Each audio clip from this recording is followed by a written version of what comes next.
இந்த வீடியோவில் வந்து என்ன பார்க்க போகிறோம்னாக்கா பஜாஜ் டைம் கூட்டணியில் ஸ்பீடு 400 ஸ்க்ராம்பிளர் 400 சொல்லக்கூடிய ரெண்டு பைக் வந்து மார்க்கெட் வந்து இன்ட்ரடியூஸ் பண்ணியிருக்காங்க. ரீசெண்டாக கூட ஹார்லி டேவிட்சன் வந்து ஹீரோ பிராண்டோட டைப் வச்சு X440 சொல்லக்கூடிய ஒரு பைக் வந்து இன்ட்ரடியூஸ் பண்ணியிருந்தாங்க. அதுக்கு போட்டியாக வந்து பார்த்தீங்கன்னா ட்ரைம் வந்து பார்த்தீங்கன்னா பஜாஜோடைய கூட்டணி வச்சு இந்த ரெண்டு பைக் வந்து இன்ட்ரடியூஸ் பண்ணியிருக்காங்க. இந்த ட்ரைம் வந்து பார்த்தீங்கன்னா இது ஒரு பிரிட்டிஷ் பேஸ்ட் கம்பெனி. ஸோ இப்போ ரெண்டு பைக்கான டீட்டெயில்ஸ் பார்க்கலாம். இந்த ரெண்டு பைக்கான ரேட்டு ஆன் ரோட் பேஸ் எல்லாமே லாஸ்ட்டாக பார்க்கலாம். வீடியோ ஃபுல்லாக பாருங்கள்.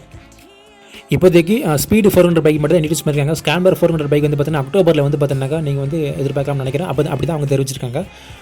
இப்போ இதுக்கான ஃபீச்சர்ஸ் பற்றி பார்க்கலாம். ரெண்டு வண்டியுமே காமனா 398cc oil cooled fuel injection single சின் ரேஞ்ச் வந்து கொடுத்துருக்காங்க. 40 pH பவரையும் 37.5 நியூட்டன் டார்க்கிங் ப்ரொடியூஸ் பண்ணுது. ரெண்டு வண்டியுமே காமனா 6 speed கியர் பாக்ஸ் வந்து கொடுத்துருக்காங்க. ஸோ இதோட டிசைன் பொறுத்த மட்டும் உங்களுக்கு வந்து ஸ்பீடு 900, ஸ்க்ராம்பிளர் 900, ஸ்க்ராம்பிளர் 1200. ஸோ இந்த பைக்கோட டிசைன் வந்து அப்படியே கொண்டு வந்திருக்காங்க. லோ பட்ஜெட்டில் அதுவும் லோ சிசி கேட்டகரியில் வந்து கொண்டு வந்திருக்காங்க. சைஸை டிசைனை பொறுத்த மட்டும் அப்படியே ஒரே மாதிரி தான் கொண்டு வந்திருக்காங்க. மற்றபடி ஃப்ரண்ட்டில் உங்களுக்கு வந்து USD 4க்கு rear mono suspension, 2 wheel disc brake, dual channel ABS, LED light, traction control, semi digital instrument cluster, alloy wheel, tubeless tyre, 790 mm சீட்டோட ஹைட் வந்து கொடுத்துருக்காங்க.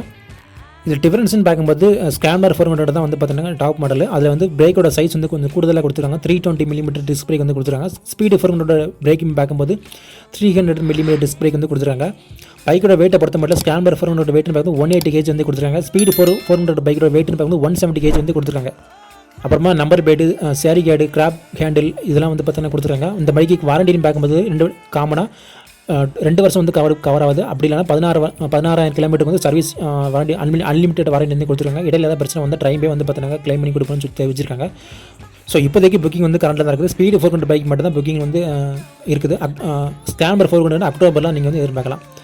ஸோ பஜாஜ் வந்து என்ன தெரிவிச்சிருக்காங்கன்னா மாதம் 5,000 யூனிட் வந்து பார்த்தீங்கன்னா அவங்க வந்து ப்ரொடக்ஷன் பண்ணுவோம்னு தெரிவிச்சிருக்காங்க. முதல் 10,000 பேருக்கு ஆர்டர் பண்ணவங்களுக்கு இந்த ரேட்டு 2.33 lakhs இது வந்து எக்ஸ்ட்ரா பேஸ் தான். ஸோ இந்த ரேட்டில் கிடைக்கும். அதுக்கு மேலே ஆர்டர் பண்ணவங்களுக்கு ரேட்டு கொஞ்சம் அதிகமாகவும் தெரிவிச்சிருக்காங்க.